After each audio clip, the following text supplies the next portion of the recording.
Hello students, हम लोग बहुत केमिस्ट्री पढ़ चुके हैं। केमिस्ट्री तो थोड़ा केमिस्ट्री की इस दुनिया से बाहर आते हैं और कुछ मोटिवेशन की बात करना चाहूँगा आप लोगों के साथ। मैं भी स्टूडेंट रहा हूँ और जो भी बच्चे 11th से 12th जाने वाले हैं या जो 12th का एग्ज़ाम देकर या किसी का एग्ज़ाम अभी कंप्लीट नहीं हुआ है, तो जिनका दिल का धड़कन बढ़ा होगा, तो ऐसे में पेशेंस रखें। ठीक है ना, समय आएगा और समय निकलेगा। ठीक, ये कोरोना भी आया हुआ है, एक बुरा समय, एक बुरा दौर चल रहा है। ठीक, जरूर ये समय आज न कल जाएगा ही जाएगा। हमेशा अंधेरा के आगे प्रकाश है, उजाला है। तो इसलिए उम्मीद की किरण को डूबने मत दो।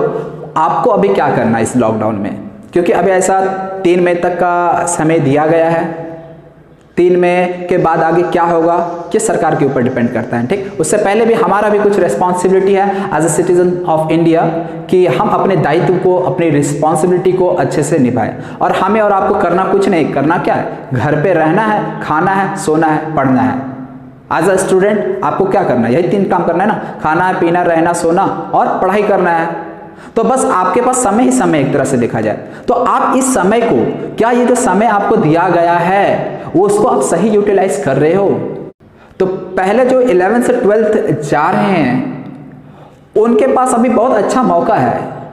ऐसा आप मत समझिए कि मेरा कोचिंग जाना बंद हो गया। एक चीज याद रखना यार कि हर कुछ कोचिंग जाने से नहीं होता। बहुत सारे स्टूडेंट ऐसे भी हैं जो बिना कोचिंग के भी आईटी और नीट और एम्स जैसे एग्जाम निकालते हैं।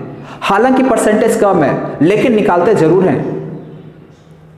और एज अ टीचर मैं आपको पढ़ा रहा हूं तो मैं कहां से पढ़ा रहा हूं, बुक से ही पढ़ा रहा हूं ना, मैं भी कहीं से पढ़कर पढ़ा रहा हूं आपको। तो इसीलिए आप मान लो आप कोचिंग नहीं आ पा रहे, यदि आपका सर के साथ इंटरेक्शन नहीं हो पा रहा है, इसका मतलब ये नहीं कि आप कॉपी किताब रख के छोड़ दोगे भगवान भरोसे कि जब लॉकडाउन हटेगा, जब हम कोचिंग जाएंगे तब हम अपना पढ़ाई स्टार्ट करेंगे। अभी कॉपी किताब बोरी में डालकर खल्लास। यार ऐसे कोई एग्जाम नहीं निकलता। एग्जाम निकालना है आपको टीचर के भरोसे नहीं, कोचिंग के भरोसे नहीं, आपको अपने भरोसे एग्जाम निकालना है। आपके अंदर वो डेडिकेशन होना चाहिए। उसके लिए हमको आपको मोटिवेट करने का जरूरत नहीं होना चाहिए। आप याद करो जब 10th से 11th में आए थे तो क्या आपके दिमाग में एम था, क्या गोल लेकर आए थे आप यहां? क्या लगता है कॉपी किताब रख देने से आपका वो एम, गोल, जो टारगेट आप लेकर आए हो वो अचीव किया जा सकेगा? नहीं किया जा सकता है। यार आपका सबसे बड़ा फ्रेंड बुक होता है। आप उस बुक को रेगुलर स्टडी किया करो, रेगुलर स्टडी किया करो। और आज तो यह ऑनलाइन का जमाना है, आपको हर एक चीज गूगल पे मिल जाएगी। तो फिर यार इधर उधर सोचने का क्या जरूरत है? आप सिस्टमेटिक वे में पढ़ो। और जैसा कि अपना हर एक लेक्चर चल रहा है तो जितना बेनिफिट इससे ले सकते हो आप पूरी तरह से बेनिफिट लो। ठीक है, वो स्टूडेंट कोई भी हो, कहीं का भी हो, बेनिफिट लो। कोई चीज़ यदि अच्छा मिल रहा है तो उस चीज़ को ग्रहण करने में कोई शर्म वाली बात नहीं है। और दूसरी बात, आप ये जो समय है इस समय को किस तरह से यूटिलाइज कर रहे हो? क्योंकि पहले कोचिंग आ रहे थे, जा रहे थे, आ रहे थे, जा रहे थे, तो टाइम कंज्यूम हो रहा था। ठीक है, टाइम का कुछ वेस्टेज भी हो जाता था, आने जाने में, परेशानी में, थोड़ा टायर्ड, थोड़ा ज़्यादा सो लेते थे। अब ये जो समय मिला है आपको सोने के लिए नहीं मिला है, इसको आप यूटिलाइज करो एज अ स्टूडेंट। आपको करना क्या है इसके लिए? पहला काम, आप जो ये लॉकडाउन का जो समय है अभी और कुछ दिन चलने वाली है, जब तक भी चले, आप एक शेड्यूल बनाओ।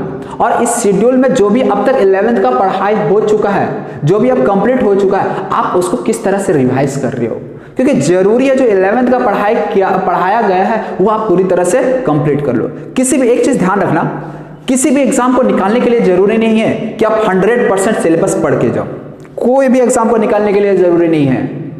आप जरूरी है कि जो पढ़े हो वो आप कितने अच्छे से पढ़े हो, ये ज्यादा जरूरी है। तो इसलिए आप जो पढ़े हो ना उस चीज को एनालाइज करो। क्या वहां से यदि आपको क्वेश्चन दे दिया जाए तो आप बना दोगे? बना दोगे? ये इंपॉर्टेंट है। कहां से पता चलेगा? टेस्ट दो, तब तुम्हें पता चलेगा। सेल्फ असेसमेंट, अपने आप को सेल्फ असेस करो कि यार तुम कहां तक सही हो। यदि नहीं हो तो फिर जरूरी है अपने अंदर झांक कर देखने की, कहां कमी है, क्या और करने की जरूरत है। क्या ये जो समय जा रहा है हमारा वेस्ट तो नहीं हो रहा है कहां कहीं? यदि वेस्ट हो रहा है तो इसको वेस्ट होने से बचाओ। बहुत अच्छा समय है ये। एक तरह से समझ सकते हो ये समय जो तुम्हें दिया गया है ना 11th पढ़ने के लिए दिया, 11th का पूरा कंप्लीट रिवीजन के लिए दिया गया है। और एक चीज़ क्लियर कर देता हूँ, जो 11th का सिलेबस है वो बहुत वास्ट 12th के कंपैरिजन में बहुत वास्ट है, प्लस समय भी ज़्यादा लगता है 11th को लेने में। 12th का सिलेबस 6 to 7 मंथ में पूरी तरह से अच्छे से कंप्लीट हो जाता है। तो इसीलिए जो 11 में अब तक पढ़ाया गया उस चीज़ को अच्छे से रिवाइज कर लो। इससे क्या फ़ायदा होगी, एक तो आपका जो बेसिक्स है जो 12th में काम आता है वो आपका तैयार हो जाएगा, और दूसरा एक जो बड़ा पोर्शन है जेई की बात कर लो, नीट की बात कर लो, तो वो एक बड़ा पोर्शन 11th से ही होता है, तो वो भी आपका साथ ही साथ कवर हो जाएगा। आप इस चक्कर में मत रहो कोचिंग बंद है, सर हमारे कांटेक्ट में नहीं है, तो क्या होगा, इस चीज़ की आप खुद से सेल्फ डिपेंडेंट बनने की कोशिश करो, तभी कोई एग्जाम निकलेगा। क्योंकि तुम भीड़ से हटकर अपने आप को देखो। बाकी लोग हो सकता है यार कोचिंग के इंतजार में घर पे बैठे हो, लेकिन आपको कोचिंग के इंतजार में नहीं बैठना है, आपको अपने पे भरोसा करना, आपको खुद से पढ़ना है, आपको खुद से अपना शेड्यूल बनाना है, आपको खुद से अपना स्ट्रेटजी तैयार करना है।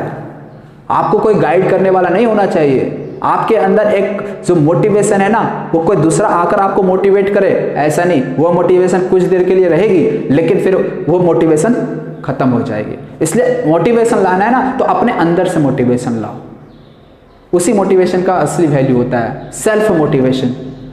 आज हमने तुम्हें मोटिवेट किया, वो मोटिवेशन ज़्यादा देर तक रहने वाली नहीं है।